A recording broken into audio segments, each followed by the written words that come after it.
Ready to go? Okay. Well, good morning, everyone, and thank you so much for joining us today at Broadway Elementary in Denison.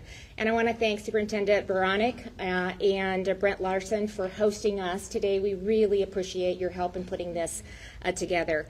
I am also delighted to welcome a very special guest to our state, U.S. Secretary of Education Linda McMahon, as she continues her 50-state tour visiting schools all across our country. Secretary McMahon is a champion for students and families, and she never wavers in her commitment to fostering excellence, expanding choice, and empowering states who know best how to serve their students. I'm proud to say that Iowa's education priorities are very well aligned with that vision. We've expanded educational freedom so parents can choose what's best for their children, because no single model works for every child. We've also grown our investment in public schools, strengthened accountability metrics, enhanced work-based learning opportunities, and trained teachers in the science of reading. And today, I'm proud to say we're seeing the results, and they are truly remarkable. In just the last year, 10th grade science proficiency has gone up 7 percentage points. Third grade literacy has gone up 11 percentage points, and chronic absenteeism has fallen nearly 10 percentage points. And since 2023, participation in work-based learning has increased by 76%. Wow. The story at Broadway Elementary is especially inspiring. Here, literacy grew from 65% to 72% in just 1 year. That's a 7% increase, and that number continues to rise. It shows the power of evidence-based instruction and the school district's commitment to it. All the K through 5th grade teachers in Denison are completing their second year of letters training in the science of reading and have fully embraced this approach. Our progress also says a lot about Iowa, about the dedication of our teachers and administrators, their collaboration with the Iowa Department of Education, and our families' engagement in student success. But these improvements shouldn't be limited to the state level. And that's why I really appreciate that Secretary McMahon and her team are focused on supporting the right work like the science of reading and work-based learning, which truly makes a difference for our students. Only 3 months ago, their Comprehensive State Literacy Development Grant enabled us to expand literacy programming even further, including right here in Denison. And now, with Iowa's participation in the new federal education tax credit that's beginning next year, we can further expand educational options. And these are just a few of the ways that this administration is empowering Iowa to improve student outcomes. The Secretary believes, like I do, that states are best positioned to serve families, and we're committed to reducing barriers that stand in the way. And that's why I am so pleased to host Secretary McMahon here today, not only to showcase Broadway's success story, but to open the door to even greater opportunities. And now I would like to invite the Secretary to the podium. Secretary? Thank you so much, Governor. It's so fun being here. I just was, with this group, we were back and we were talking and just visiting, and they were telling me how they ran for student council, and it was exciting, and they were, some of them are a little hesitant to go to middle school next year, but I know they're all going to just excel wherever they go, because this is a great group of students. So Governor Reynolds, thank you so much for your gracious introduction and for having me here today. To visit with the Denison Monarchs. This is pretty exciting. As some of you know, President Trump told me that I would succeed as the Secretary of Education when I had worked myself out of a job. It's a little bit different job description when you take on a new role. But his vision isn't about me or one position. It's about you. It's about the students. It's about what's going on here. It's breaking up the education bureaucracy in Washington, D.C., a system that we found that enriches adults while stifling progress for students, and returning responsibility for educating children to the states to unleash a new era of excellence. Over the past few months, I've visited dozens of states, spotlighting how innovation can flourish when decisions are made locally by leaders who know their students best. As Governor Reynolds illustrated, Iowa is living proof of this. While National English Language Arts proficiency for third graders stagnated or declined nationally last year, Iowa's jumped by double digits, up 11 points in just 1 year. That's really commendable, Governor. Science proficiency in your schools rose across all tested grades, rebounding significantly since pandemic losses. And nearly 56% of Iowa schools rank in the top 3 performance categories on state assessments, which is up 46% from last year. And that is remarkable. And you know, how'd you do that?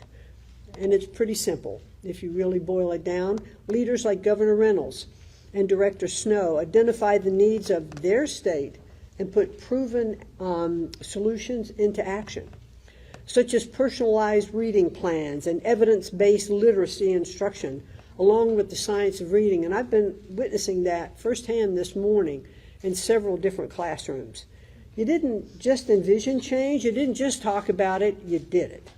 And that's why today we have exciting news. I am thrilled to announce that Iowa is leading the nation as the first state approved for the Returning Education to the States waiver, a groundbreaking first step that gives state leaders more control over federal education dollars. Iowa now has the flexibility to cut paperwork and simplify 100% of state activities funding streams. It can invest in proven strategies to build a world-class teacher pipeline, close achievement gaps, and open post-secondary opportunities to prepare for a great career. Nearly $8 million over 4 years will break free from bureaucracy at the state and local levels and instead focus directly on supporting students who deserve it. Less than 2 months after we encouraged states to act, Iowa was the first in the nation to officially apply for this waiver after first laying out its innovative vision in the spring of 2025. And just this week, Governor Reynolds continued her commitment to education freedom by announcing Iowa's participation in a new federal education freedom tax credit program, which she mentioned, which will start in 2027. This is a momentous step to break away from top-down mandates and expand school choice. And I know how hard Governor Reynolds worked for school choice over 2 terms, really battling to get it through, but she did it. This is a way to allow families to tailor their child's education to what best suits them. Time and time again, Governor Reynolds and Director Snow have proven that they put Iowa students first. Thank you for setting a standard of leadership that inspires the entire nation. And there's more good news. Iowa has also been approved as an EdFlex state, which allows them to grant districts waivers from certain federal requirements without first having to submit requirements to the department. This approval cuts through federal red tape, eases compliance burdens for districts, and empowers them to implement strategies that best meet the needs of their students. Because, as the governor said, it's not one size fits all for education. And this is just the beginning. I'd also like to thank Governor Reynolds, Director Snow, and their teams for bringing concerns from district leaders about the reporting burdens they face to federal programs, because if we don't hear and we don't know, we can't make change. We are committed to reviewing all reporting requirements and compliance burdens across the Department of Education. We know that one size all, as I mentioned, mandates fail.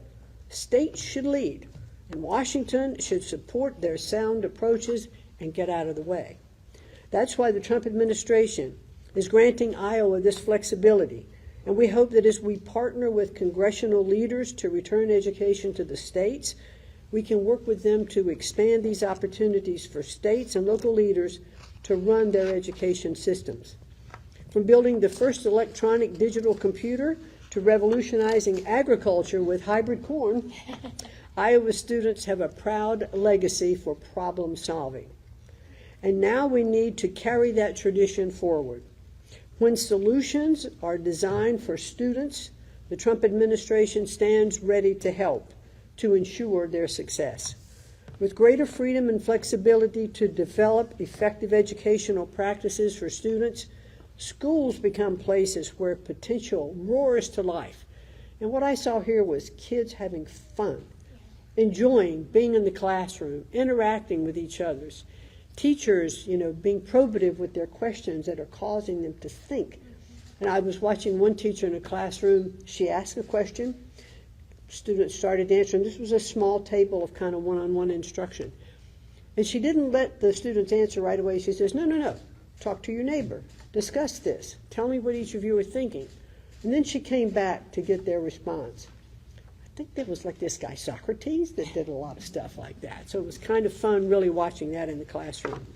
Inside these walls, students develop strength and skills through the right teaching and support, preparing to step forward as monarch lions, bold, fearless, and ready to conquer new horizons.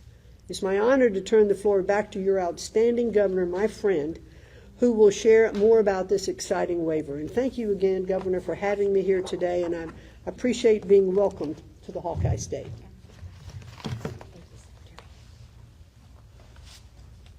Well, thank you, Secretary McMahon, and thank you for placing your faith in Iowa to lead the nation in this important effort. Thanks for being here today. It was a lot of fun to be in the classroom and to see the engagement and the fun. When kids are having fun learning, they're learning, and we saw that in every room that we were in. So thank you for being here. We are proud to be the first state to submit a unified allocation plan. We're excited to be approved for this very first step, and we're confident that we can do even more. By reallocating compliance resources, Iowa will begin shifting nearly $8 million and thousands of hours of staff time from bureaucracy to actually putting that expertise and those resources in the classroom. And this means greater flexibility to strengthen the teacher pipeline, narrow student achievement gaps, and really continue our work to expand evidence-based instruction in both math and reading. And most importantly, it means moving the dial toward the return of education to the states. We know that the U.S. Department of Education can only accomplish so much under its existing authorities, and we stand ready to support you in advocating to Congress for greater flexibilities, and I can guarantee you we'll demonstrate that it is the right thing to do. So to that end, I want to thank you for your commitment to continued progress, especially as it relates to reporting requirements. By working together to streamline reporting, we can free up resources for the classroom that are currently tied up in duplicative data collection. Because the more red tape that we cut from the federal level, the more Iowa can increase education quality. And really to elaborate on what today's announcement means for our educators and for our families and the students that they serve, I'd like to recognize our outstanding Director of the Iowa Department of Education, Mackenzie Snow. Before she came to Iowa, Director Snow's record in Virginia, New Hampshire, the U.S. Department of Education, and the White House won her praise from policymakers nationwide. And there's just nobody else that's better to share more about the impact of this waiver than Director Snow, and we're very fortunate to have her leading the Department of Education. Her and her team. She's got an incredible team. Director? Thank you, Governor Reynolds, for your strong leadership and your unwavering commitment to Iowa's children. As Governor Reynolds shared, the remarkable statewide successes that have positioned Iowa to help lead the nation with this first-of-its-kind waiver are only made possible through the hard work of our exceptional students, teachers, families, and communities. And thank you, Secretary McMahon, for your dedication and work to empower innovative states like Iowa with the flexibility our state and local leaders need to continue to accelerate student learning. Work that now empowers Iowa to better align federal resources to our state and local education priorities, to bolster school improvement efforts informed by assessment and accountability, and to continue to advance our school district's focus on best serving students most in need of support. Beginning 2 years ago, we articulated Iowa's bold vision for education reform, built upon supporting a strong teacher pipeline through recruitment, retention, and development, strengthening evidence-based reading and math instruction, narrowing and closing achievement gaps through accountability and support, empowering students with multiple pathways to post-secondary success, and promoting vibrant, safe, and healthy learning environments. Secretary McMahon shares in this vision, making early literacy a top priority for the U.S. Department of Education. Landmark state legislation enacted in 2024 is helping make evidence-based literacy instruction a reality for every child in every Iowa classroom. And schools like Broadway Elementary here in Denison show how this work changes lives. Broadway implements rigorous academic standards and high-quality instructional materials with fidelity. They prioritize strong intervention structures, benefit from statewide rigorous professional learning, engage K-6 students in Iowa's intelligent, personalized tutoring, and foster partnerships with families. And they recently received a school district grant through Iowa's $24 million Comprehensive State Literacy Development Grant awarded by the U.S. Department of Education. And now, through Iowa's historic Math Counts Acts, these transformational structures will deliver for students across the state in math, too. As both Governor Reynolds and Secretary McMahon stated, Iowa is achieving remarkable results. Early literacy is improving, science proficiency is improving, overall school performance is improving, schools in need of support are improving, work-based learning is growing, and our teacher pipeline is strengthening. And the department and Iowa's districts and schools are well positioned to employ the improved flexibility and accountability proposed in our Unified Allocation Plan. And today, recognizing these results, the U.S. Department of Education is taking important steps to empower state leaders to focus 100% of federal, state-level resources on efforts that have the greatest impact on student achievement and on student growth. These first steps also provide targeted local flexibilities in the Elementary and Secondary Education Act's Title I Part A, Title I Part D, and Title IV Part A programs. These programs focus on meeting the needs of students with low-income backgrounds and supporting all students in meeting high expectations. They focus on supporting students cared for outside of a traditional home setting and justice-connected youth, and they focus on student support and academic enrichment. Finally, to further redirect critical resources from compliance back to the classroom, the U.S. Department of Education is committing to aligning and modernizing programmatic and fiscal reporting. Once again, informed by the expertise of Iowans, our work will benefit local education leaders here and across the nation by right-sizing administrative workloads while maintaining strong transparency and accountability. Each of these steps forward are key components of Iowa's Comprehensive Unified Allocation Plan. And we look forward to continuing to partner with the U.S. Department of Education to grow the local flexibilities announced today, reflecting our collective confidence in local education leaders. Let's be clear. Today's recognition and approval didn't just happen. It happened because of the hard work of Iowa's students, teachers, and families, supported by our dedicated public servants and in partnership with the U.S. Department of Education. And the success of these efforts and Iowa's first in the nation waiver rely upon them.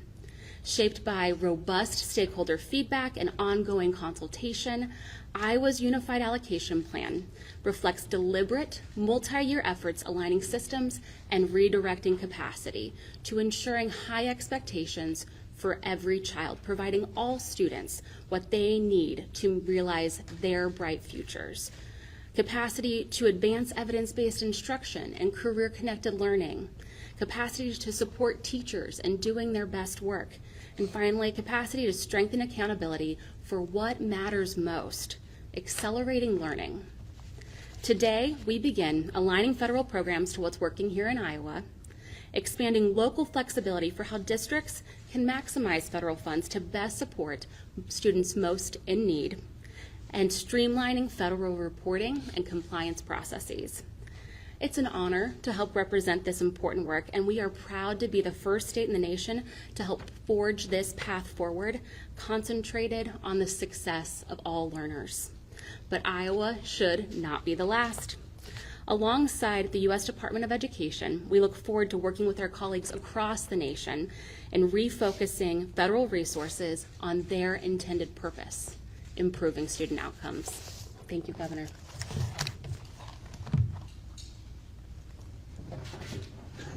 Thank you, Director Snow, and truly thank you for your incredible leadership at the Department of Education. We are truly blessed to have your leadership and have you serving in that capacity with your team. And with that, I think we'll open it up to questions.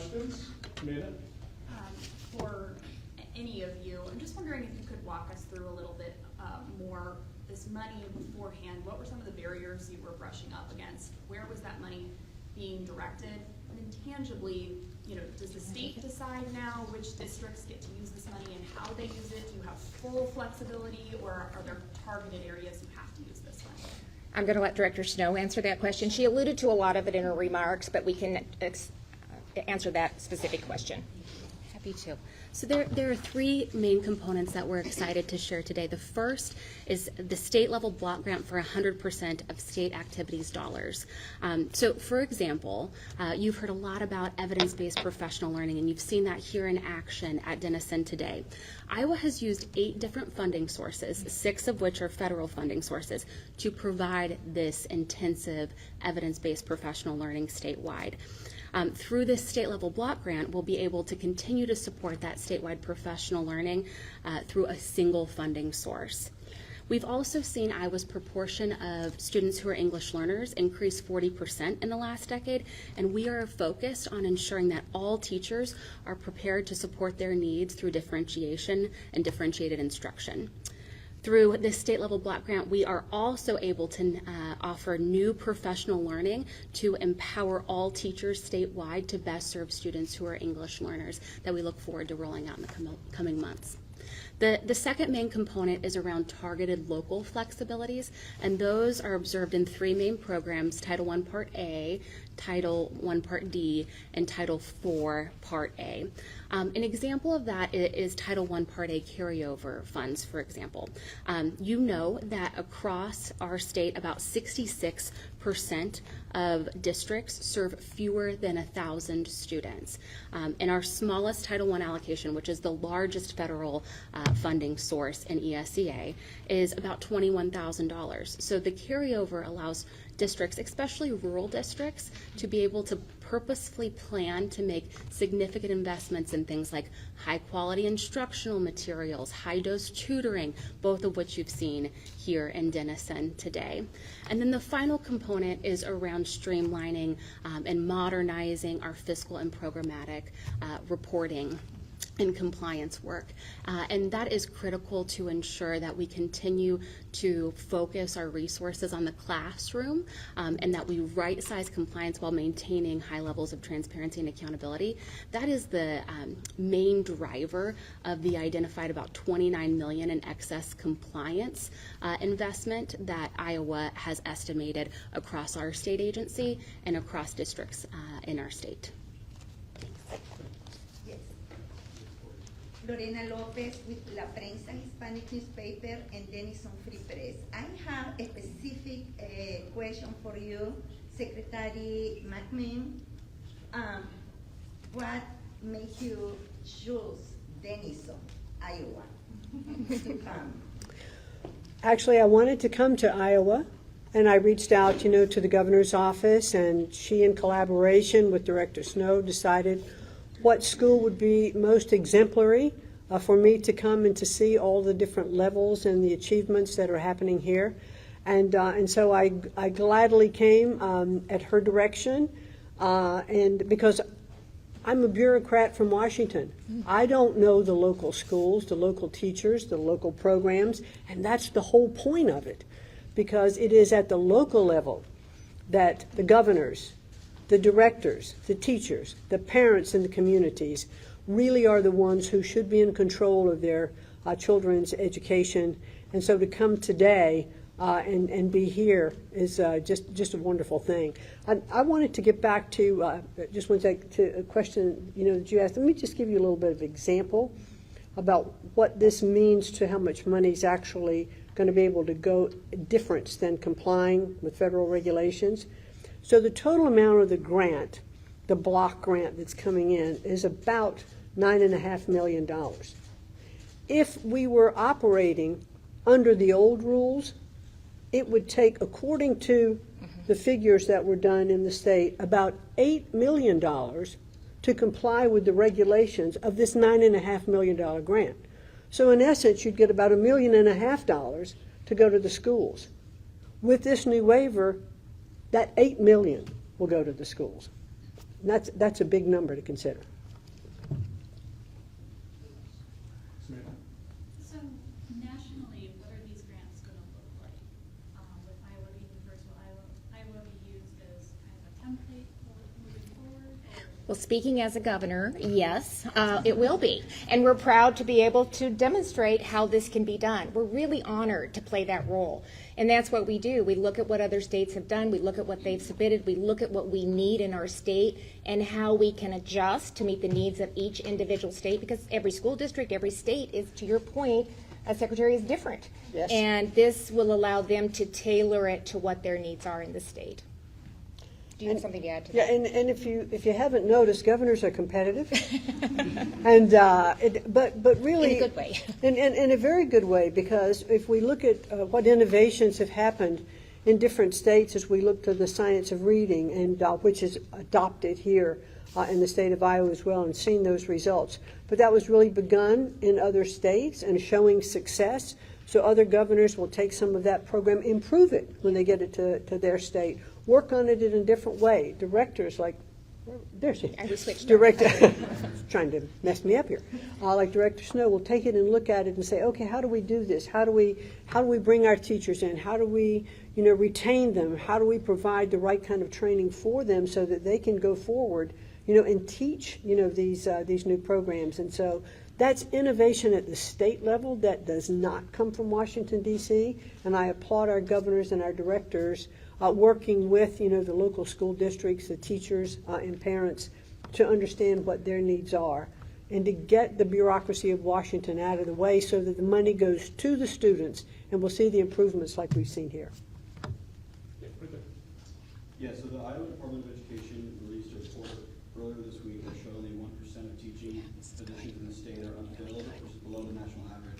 What do you think this says about the state of teaching in Iowa? I'm happy to talk about the data released in our teacher pipeline report. We are excited to share that we've seen about a third reduction in the teacher vacancies represented from last year that have been reported by Iowa districts. And you'll also note that our teacher vacancy rate is about 1%. The national vacancy rate is about 3%, 3 times higher than that of Iowa's. But of course, we need to have a great teacher with every child in every classroom in Iowa.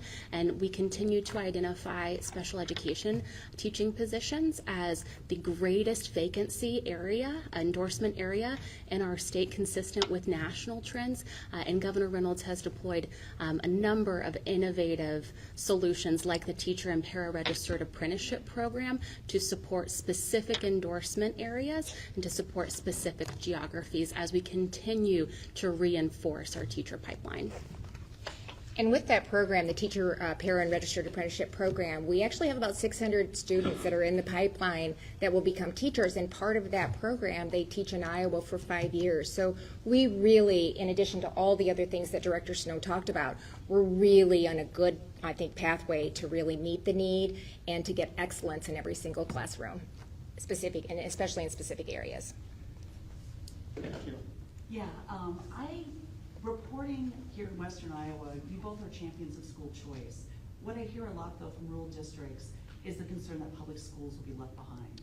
I don't know what if you'd like to make that. Yeah, it's just the opposite. It strengthens education. And regardless of the options that we have with families, which we shouldn't be afraid of that. It makes us all better, and families know best, where their child can get the education that they deserve. And the lion's share, what is it, 94%? 90? Yeah. No, you're correct. 94% of students are going to go to a public school. So there's no way that we're not going to continue to enhance and work with our public schools to make them the best that they can be. And so it's just a false narrative, I believe, that it raises all boats. It makes us all more competitive, and we'll get the results that we need to do. But our public schools are doing excellent, and that's why we're here, by the way.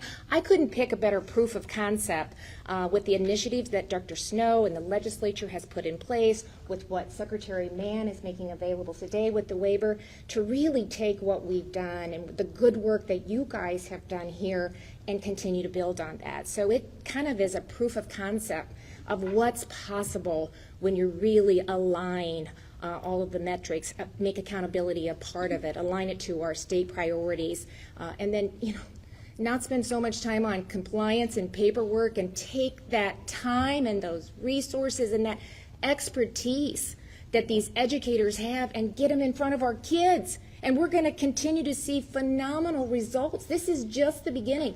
I am so encouraged. I can't wait to get back and start talking about what we've seen here today and what's possible moving forward. And it's incredible.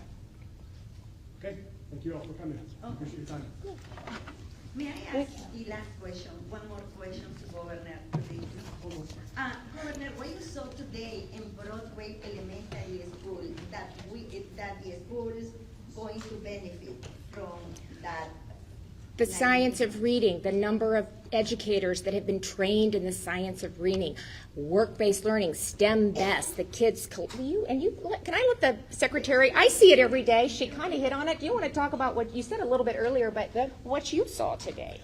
Well, and you probably know this relative to this school, but I was incredibly impressed also with the bilingual aspect of courses being taught in English and in Spanish. Kids trading classrooms, and what they had learned in English they learned in Spanish, and vice versa. It takes a little different area of your brain to process a different language. So not only are you enhancing the use of a different language, and my understanding is, if I remember correctly, by the time they're through 8th grade, they are absolutely totally bilingual. So it's not just speaking, but it's understanding concepts and all of that. And it's just amazing. You don't see that, very often. So this is an incredibly innovative school in the different programs. I was incredibly impressed that I have forgotten. I can't remember the name of the program of the one-on-one instruction. Amira. Yeah. And, that's something I've seen in other schools. That I have seen in other schools, but not all schools are adopting it. It's when a student is showing perhaps that they're a little behind, they get a one-on-one instruction, or a student that's a little ahead, they can advance at a different rate. The teacher sees the report that is coming in from that computer and the work that student is doing, and then can supplement it with one-on-one instruction. These are innovations that are just raising that bar very, very quickly, and I really applaud Director Snow and the teaching and Governor Reynolds for being supportive of all of these efforts. And how about these students that have done an incredible job of standing up here this whole time? You did great. You did great.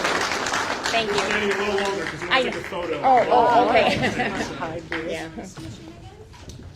Okay, come on, push up. And then we're all done. Can we move it? No. How about if we do this? Is this thing probably good? Yeah, just something. I'll probably wind up throwing it in the floor. Exactly. I know there's a lot of cameras, so this looks great.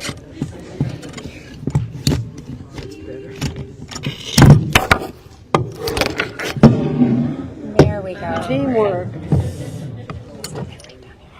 Okay, there we go. All right.